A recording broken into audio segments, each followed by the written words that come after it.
La Genèse, chapitre 31. Jacob entendit les propos des fils de Laban qui disaient « Jacob a pris tout ce qui était à notre père, et c'est avec le bien de notre père qu'il s'est acquis toute cette richesse. » Jacob remarqua aussi le visage de Laban, et voici, il n'était plus envers lui comme auparavant. Alors l'Éternel dit à Jacob, « Retourne au pays de tes pères, et dans ton lieu de naissance, et je serai avec toi. » Jacob fit appeler Rachel et Léa qui étaient au champ vers son troupeau. Il leur dit, « Je vois au visage de votre père qu'il n'est plus envers moi comme auparavant, mais le Dieu de mon père a été avec moi. Vous savez vous-même que j'ai servi votre père de tout mon pouvoir, et votre père s'est joué de moi et a changé 10 fois mon salaire, mais Dieu ne lui a pas permis de me faire du mal. Quand il disait, « Les tachetés seront ton salaire », toutes les brebis faisaient des petits tachetés. Et quand il disait, « Les rayés sont ton salaire », toutes les brebis faisaient des petits rayés. Dieu a pris à votre père son troupeau et me l'a donné. Au temps où les brebis entraient en chaleur, je levai les yeux, et je vis en songe que les boucs qui couvraient les brebis étaient rayés, tachetés et marquetés. Et l'ange de Dieu me dit en songe, « Jacob !»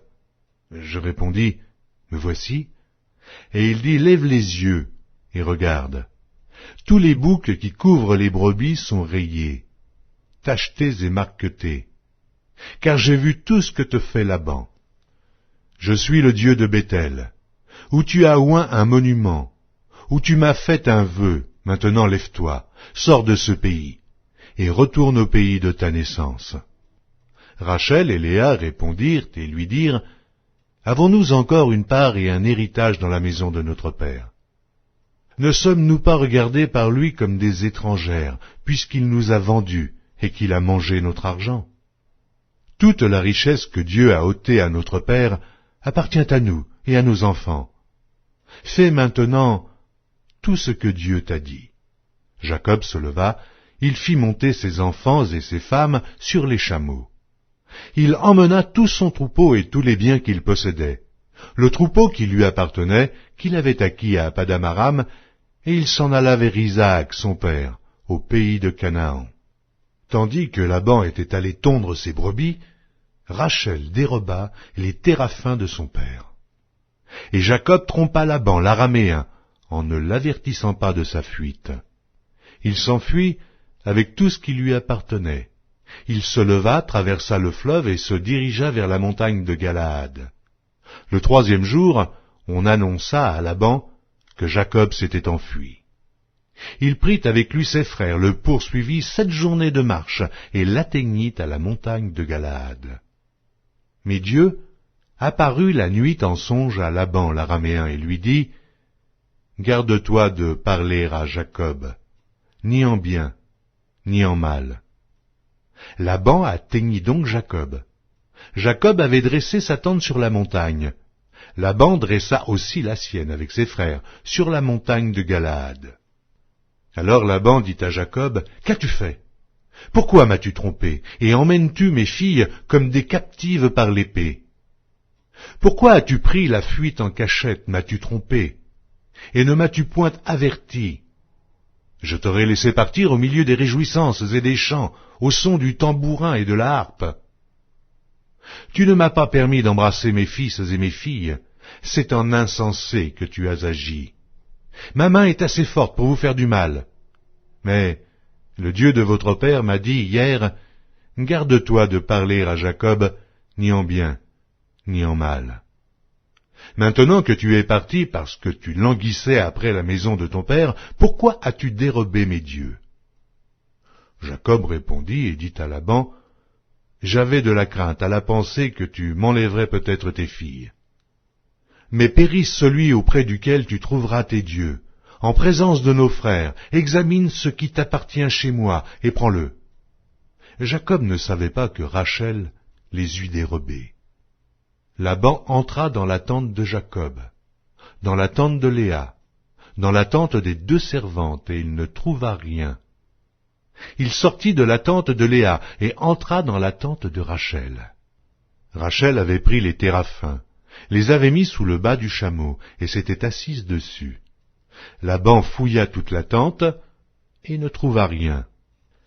Elle dit à son père, « Que mon Seigneur ne se fâche point si je ne puis me lever devant toi, car j'ai ce qui est ordinaire aux femmes. » Il chercha, et ne trouva point les téraphins. Jacob s'irrita, et querella Laban. Il reprit la parole et lui dit, « Quel est mon crime? Quel est mon péché, que tu me poursuives avec tant d'ardeur? Quand tu as fouillé tous mes effets, qu'as-tu trouvé des effets de ta maison? Produis-le ici devant mes frères et tes frères, et qu'ils prononcent entre nous deux. Voilà 20 ans que j'ai passé chez toi. Tes brebis et tes chèvres n'ont point avorté, et je n'ai point mangé les béliers de ton troupeau. Je ne t'ai point rapporté de bêtes déchirées, j'en ai payé le dommage. Tu me redemandais ce qu'on me volait de jour, et ce qu'on me volait la nuit. La chaleur me dévorait pendant le jour, et le froid pendant la nuit, et le sommeil fuyait de mes yeux. Voilà 20 ans que j'ai passé dans ta maison. Je t'ai servi 14 ans pour tes 2 filles, et 6 ans pour ton troupeau, et tu as changé 10 fois mon salaire.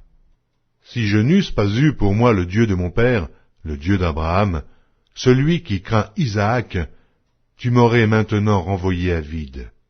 Dieu a vu ma souffrance et le travail de mes mains, et hier, il a prononcé son jugement. Laban répondit et dit à Jacob, « Ces filles sont mes filles, ces enfants sont mes enfants, ce troupeau est mon troupeau.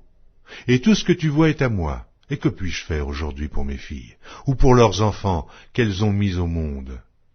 Viens, faisons alliance, moi et toi, et que cela serve de témoignage entre moi et toi. » Jacob prit une pierre, et il l'adressa pour monument.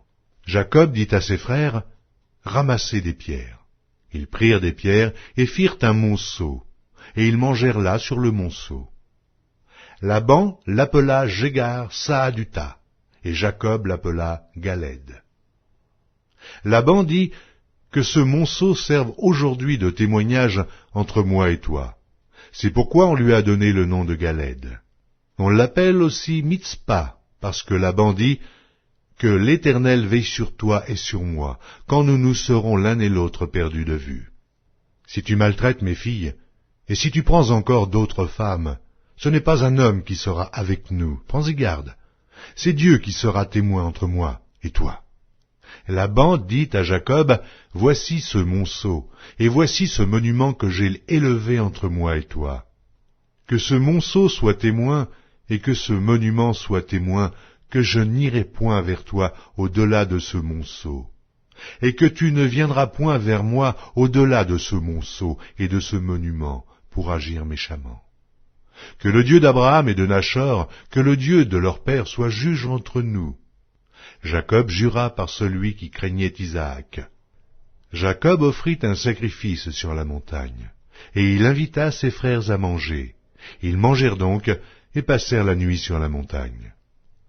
Laban se leva de bon matin, baisa ses fils et ses filles, et les bénit. Ensuite, il partit pour retourner dans sa demeure.